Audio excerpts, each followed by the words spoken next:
Welcome back to another Jazz basketball breakdown. We weren't supposed to win 3 out of the last 4 games in this stretch. You know, no Embiid in the Sixers game, and we did what we were supposed to do in those kind of situations, handle business. No Lillard, but beyond that, healthy team against the Bucks, and tonight a fully healthy Denver Nuggets, who I didn't realize until talking to a friend of mine at work who's a Nuggets fan that the Nuggets suck in Utah. I did not realize that, and It's the elevation. that's exactly what my dad said. Actually, That's what same old man crappy joke. dad jokes. But that tonight makes Jokic 1-12 in his career in Utah. That's shocking, and we took it to them from start to finish tonight. Y'all remember our opening game last season, right? Where we had them here on the home court and blew them out of the water. Right. Boy, it didn't feel like this one. I mean, I'm not sure what the fourth quarter total ended up because their backups actually started scoring points for them, but we took Probably it to the them only every quarter. they won. Yeah, we took it to them every quarter. You have to notice the momentum that was built on the road. And road trips are where teams really spend time together and where the camaraderie and teams can really gel. And how we really came out that last game in Milwaukee and then came home, hit the ground running, put on a show here defensively. Yes, Denver's been scoring points on everybody. Right. They've been putting it down. They've won 12 of the last 15, 8 of their last 10. Home or away, they've been throwing it down. And the body language out of some of their stars. Jamal Murray was frustrated this game, and a huge part of that is Chris Dunn, the way he came out to start this game defensively, and then the way their rotation works. Jamal Murray comes in and runs the defense, or the backup. He runs the bench unit so that they don't have Jokic or Murray off the court at the same time, and that's with our bench unit. And Agbaji then kind of took over that role.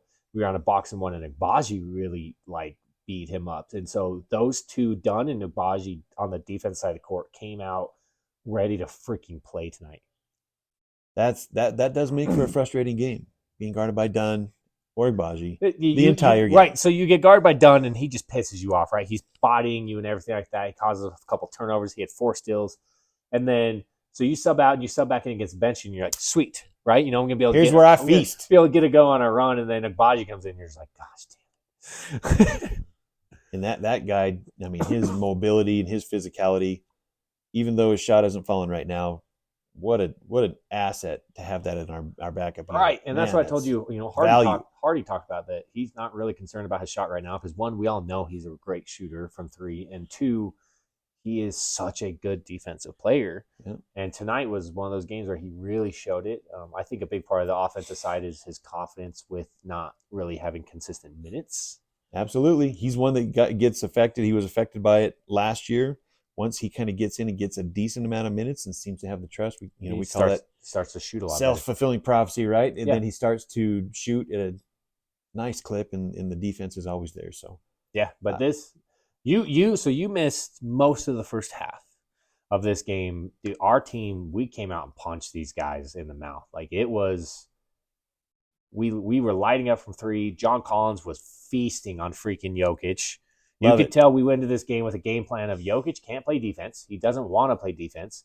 Attack that, and Collins did, and Collins got whatever look he wanted in the first quarter. Love that game plan, and that's where John Collins is valuable for us. He's probably our best face-up player, as far as post face-up. Love it. I'll catch the first and second quarter here now that I'm done playing in the blizzard. Yes, joyful. Welcome to Utah. Yeah, no kidding. I hate it. Everyone at work's all excited about the snow, and you don't want it. Like, no, because 1, it's miserable, and 2, it just means I'm farther away from being able to go play golf. That's true. Have to mention the offensive game of Jordan Clarkson tonight seemed to be hitting at an extra level. Yes, tonight was hands down one of his better games on the offense side of the court, and not just because he made shots. He took a lot. The most of his shots he took were good shots. They weren't really bad. You know, he still had his possessions of pounding the dribble and it just pisses you off. But for the most part, his shots that he took were really good in the third, maybe the fourth quarter.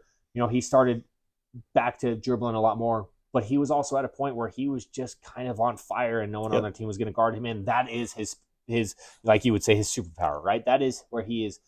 And his assists. I'm the first to knock his assists for being crap assists. He had 9 assists tonight, and I would say 7, 8, maybe all of them were very good assists of him actually setting it up. This was, on the offense side of the court, one of the best games he's played this season.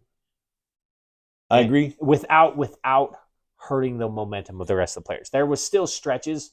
There was a stretch in the second quarter where it was very heavily no one else really getting involved, and that kind of frustration towards the end. He played well at the start, and then I felt like we hit that stretch where we played him too long, and he gets back into those bad habits.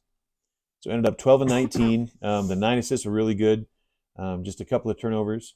The assists that I saw were, you'd say that very much in the flow of the offense. And yeah, no question. Him and Olynyk kind of had a little stretch there where they came in together and kind of popping and moving together. And at that point, Denver was tired of running and tired of the beatdown. And you could see it on some of the body language. It was beautiful. So I really liked the amount of times that Markkanen got to the line. That's something where we're starting to see a little bit more consistency out of him with double-digit free throw makes. Right.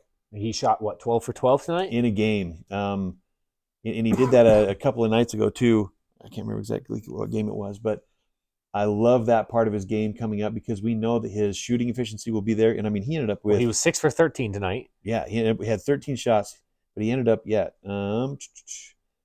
6 of 13 with 12 rebounds. Yeah, he was like, 25? 12. So 26 and 12. 26 and 12 tonight.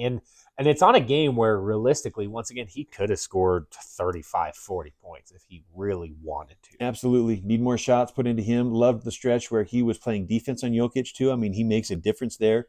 He's got that combination of length and strength with Jokic and bothering the shots. And Jokic still shoots a great percentage, but you just got to make it a little bit more difficult for him. Yeah. And that's got to be the key there. And then punish Denver with Jokic on the defensive side is key, right? Which Clarkson kind of had a normal defensive Clarkson game out there. And we were wondering why they weren't going after Clarkson on our side of the court. They should have done that more, in my opinion. And it's funny, right? We go into a game plan tonight attacking Michael Porter Jr., who is the 6'10" version of Jordan Clarkson. Offensively, defensively, very similar aspects. Just obviously the height causes different sorts of style of game. But and then Jokic. Those are the two guys we fully targeted tonight.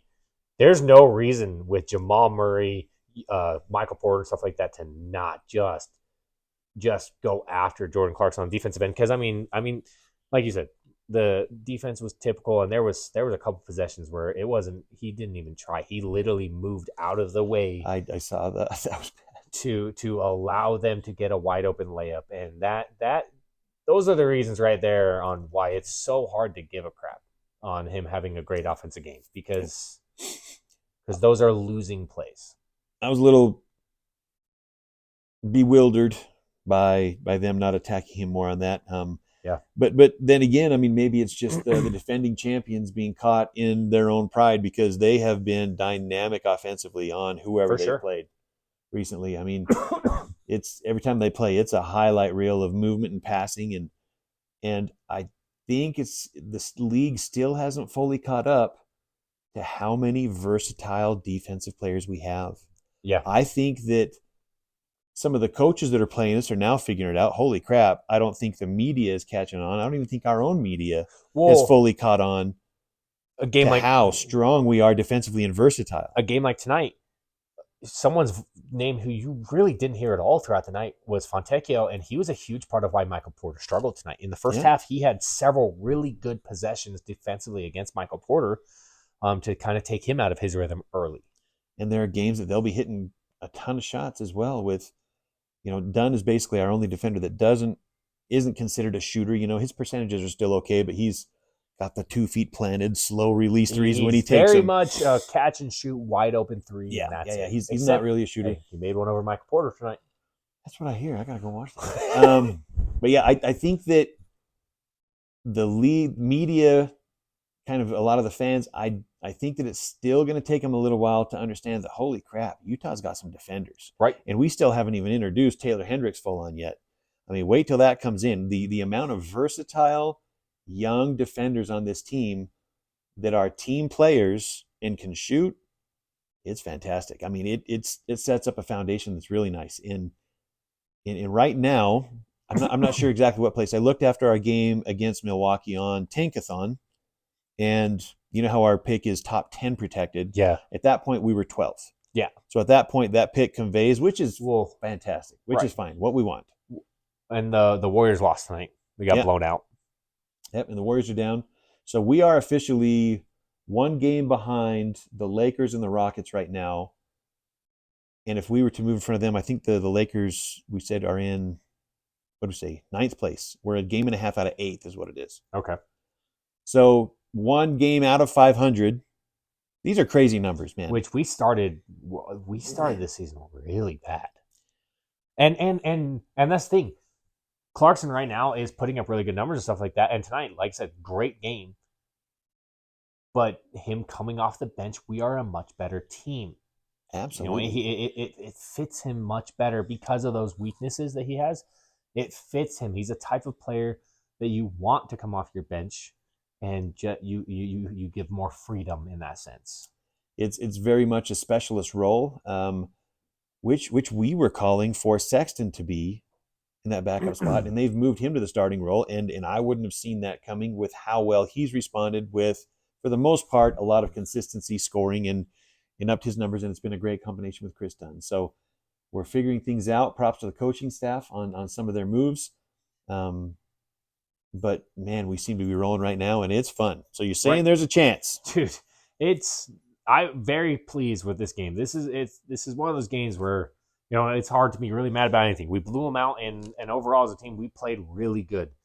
The only real negative stretch that we had was once again the third quarter, beginning of the third quarter, and once again, same thing with the Bucks. Colin Sexton kind of reverted back to old Colin Sexton, put my head down, not really play within the offense and do that kind of crap that all of a sudden the whole team gets out of flow. Nuggets go on a little bit of a run there, and we end up subbing him out early for Clarkson, which was the right decision tonight. It was the right decision to play him way less minutes and play Clarkson more minutes tonight. Absolutely. And if we would have been in a game down the stretch, this would be one to finish with Clarkson for sure, right? Wouldn't have had any problem with that. That makes sense on that decision. So, but man, this is fun, dude. We're on a roll. Yeah, it's. I mean, we've won 12 of our last 16. We are like third or fourth best record during that stretch now, tied with Denver after beating them tonight. And a huge 6-game homestand right now. That's what I'm saying. That ends with a game against OKC at home? Yes. That would be a fun game to go to.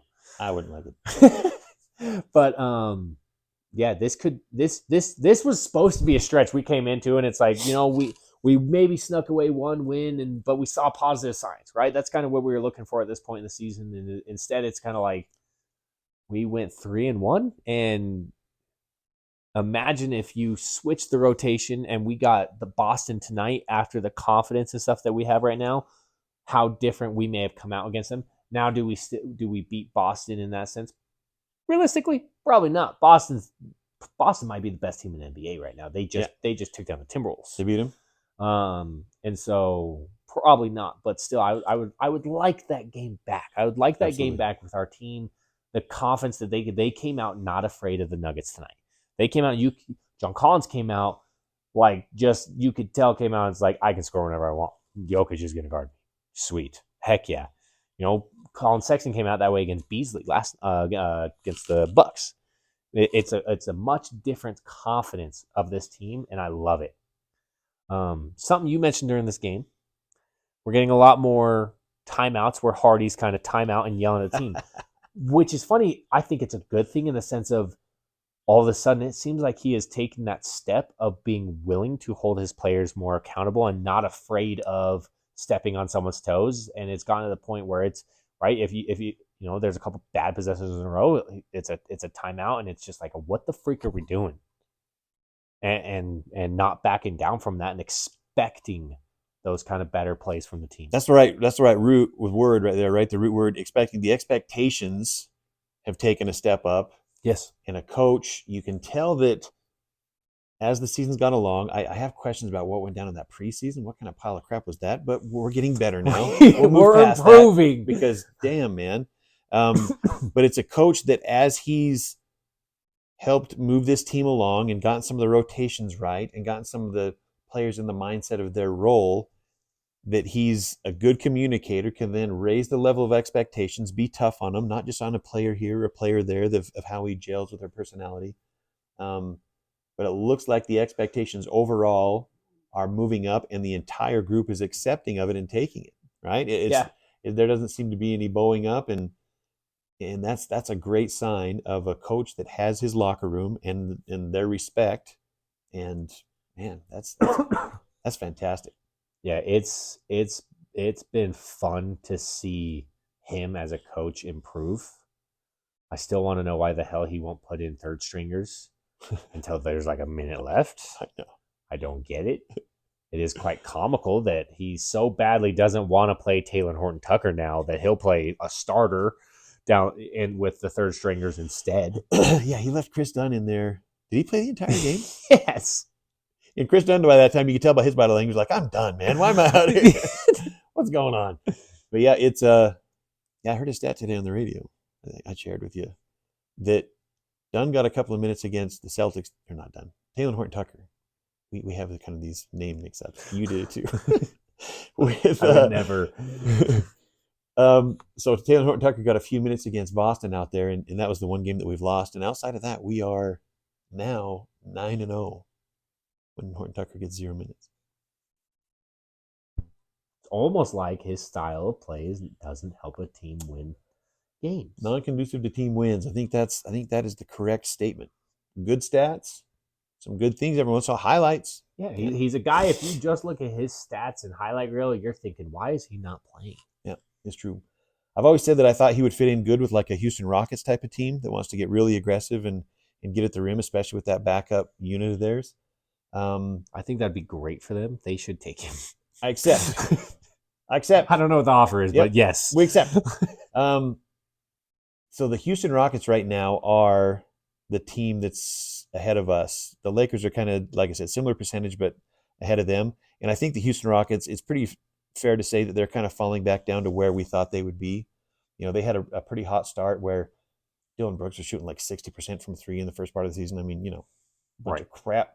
We know it's not going to happen. So I think it's fair to say, the Rockets are falling. Memphis Grizzlies, John Morant now is out for the rest of the season. I mean, they're really off the table, where they were making a little run right there. Yeah. Golden State's got real troubles, man. I really, for as amazing as Steph Curry is still at his age, I think that the cast around him is crumbling, and there's some real issues with Draymond. Which is really starting to hurt Steph and his stats and stuff like that sure. Well, and the numbers that he's been able to put up because of what he's having to try to do with this team. Yeah. I think they're dropping. I think that the Lakers' problems are real. There's times that their superstars will take over and have a healthy stretch where they win 4, 5, 6 games, but then there's the aftermath of that, right? Yeah. I think that their worries, I think that some of their problems are absolutely real. And then Phoenix, Phoenix is up ahead of them, and then you get to the Mavericks, basically. I think that there is a very real chance that we could, if we continue to improve and keep playing well, I'm not saying we're going to win 12 out of every 16, but there's a real chance that we kind of find a nice little spot in there right around the 8th seed in the West. Yeah. And the thing is, too, is if we make a couple moves and stuff like that to get more playing time for guys like Keontae and Agbaji and stuff like that, and let's say we drop a little bit because of that, that's also not a bad thing. Because once again, the current roster puts us at 7-8 seed. That's not great, right? It'd be great for this year, but we're looking more for the development. And you can even make some trades and still, because of the problems that are surrounding the other teams, that are still sustain and get maybe a play-in game or two, or even maybe squeak into the playoffs Which and would get be great. a round in the playoffs against one of these top teams, which would be fantastic for our team. Yeah.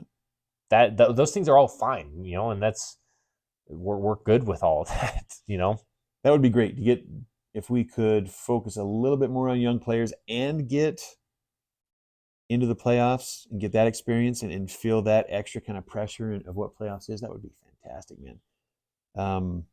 Because and for perfect examples tonight, Keontae doesn't really get a whole lot of minutes. Maybe around that 20-minute range again, and there was a stretch where he got to, a few times where he really gets to run the offense, and we get open looks. He's getting so much better at not just being able to drive, but knowing when to attack and take the contact and force fouls. His 3-point shooting percentage is getting better. His 2-point percentage is getting better. All of his efficiency numbers are starting to climb.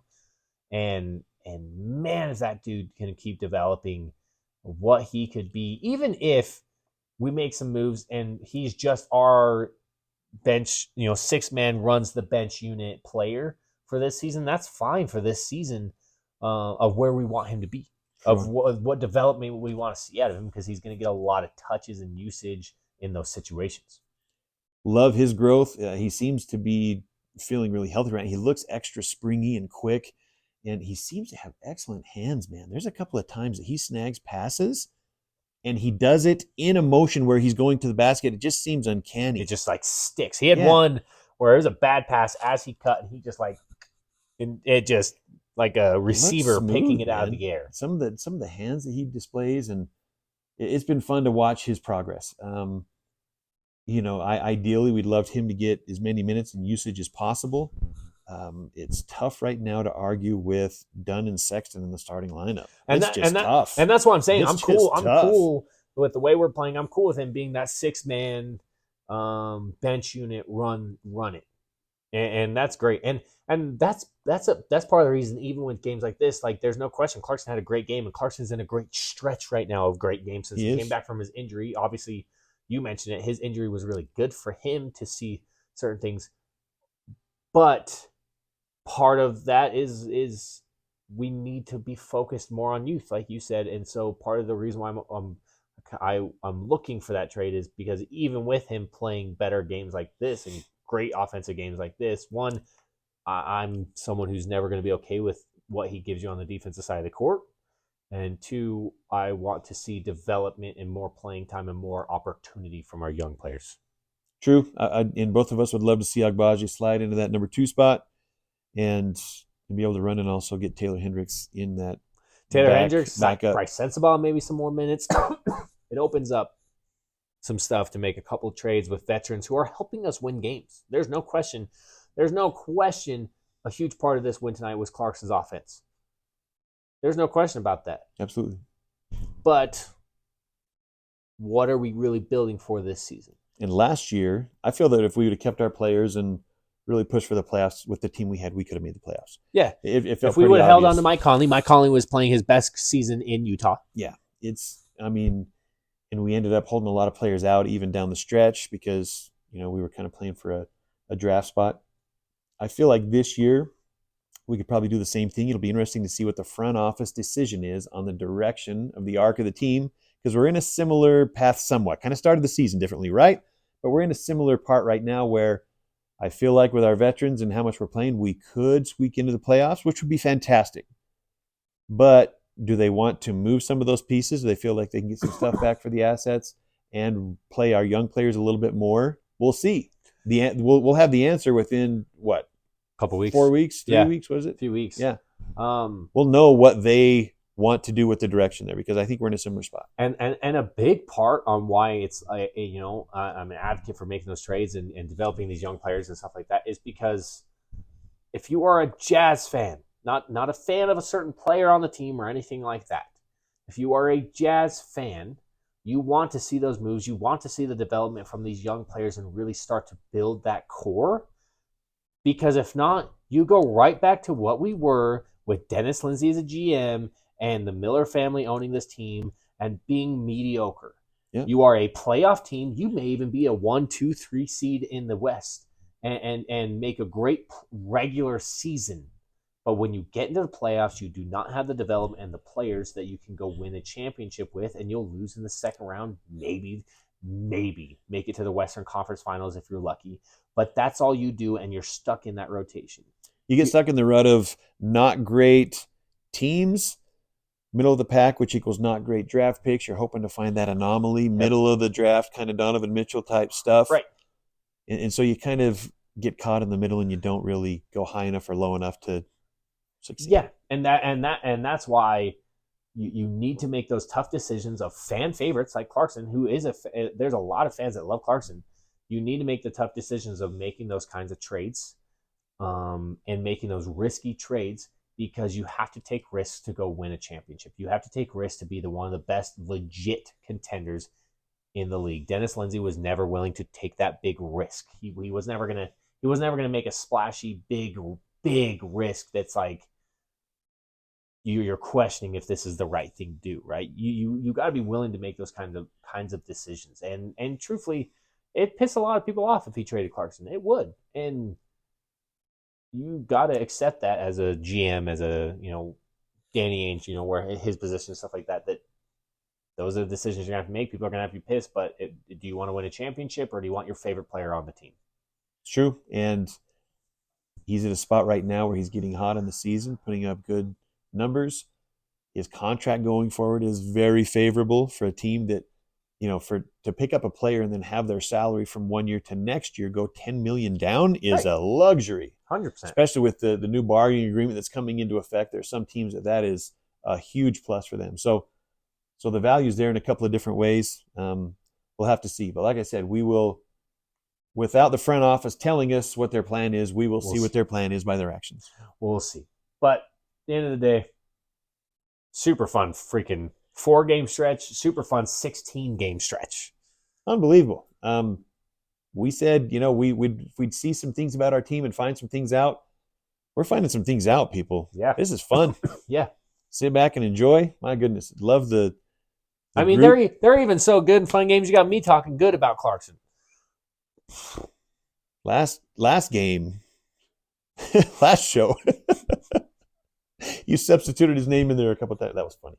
That's true. It's fun to see the group together and having fun and expressing themselves on the court. This is what sport is all about, right? It's a blast. And it's fun to have a team that obviously cares about each other. This is a group of guys that obviously enjoy being with each other, enjoy playing together, enjoy going on the road together and stuff like that. There's so many professional teams that you can tell these guys don't like each other. This is just a freaking business to them, and it's just let's go play basketball and that's it. And you can tell with the players, and it's not as fun to watch those games. Hearing some of the podcasts out there, different players around the league where they would locker next to a guy, and other than just communication on the court, hey, switch, you got here, you cover the corner. Other than that, they said that they didn't talk to their teammate that lockered right next to him for the majority of the season. Not a single word. Is mind-boggling to me, but that kind of stuff happens, I guess. And the thing is, it's a huge part of what the organization does, right? Because Sexton even talked about he knew nothing. He really didn't know about who Markkanen was. Didn't know he had a family. Yeah, when they were in Cleveland, and now knows way more about him. Talks about how he knows about his kids and all that stuff, because it's the environment that the Utah Jazz want to have as a team and as an organization. And you can see it with the joy with the players and the way they have rallied together. It's why sometimes you hear about the Utah Jazz culture. I've heard different, like Tim McMahon, Mark Meads, is that the guy's name? A couple of reporters talking about they want to find players that are the Jazz culture. And I think that's exactly what they're talking about. They want players that are in here, not just a business decision, get in there, do my practice, get out, do my thing, hang with my posse, my group, my friends. That makes sense, man. And it's fun to see the group getting together, and you can tell they're fighting as one. That's part of the strength right now. They're all cheering for each other. They enjoy watching each other be successful. So, and it makes it easy to cheer for them as a team. Love it. So we got, I don't even know when our next game is. Friday, Saturday? I don't know. Today's Wednesday. I got caught in the blizzard, dude. I don't know.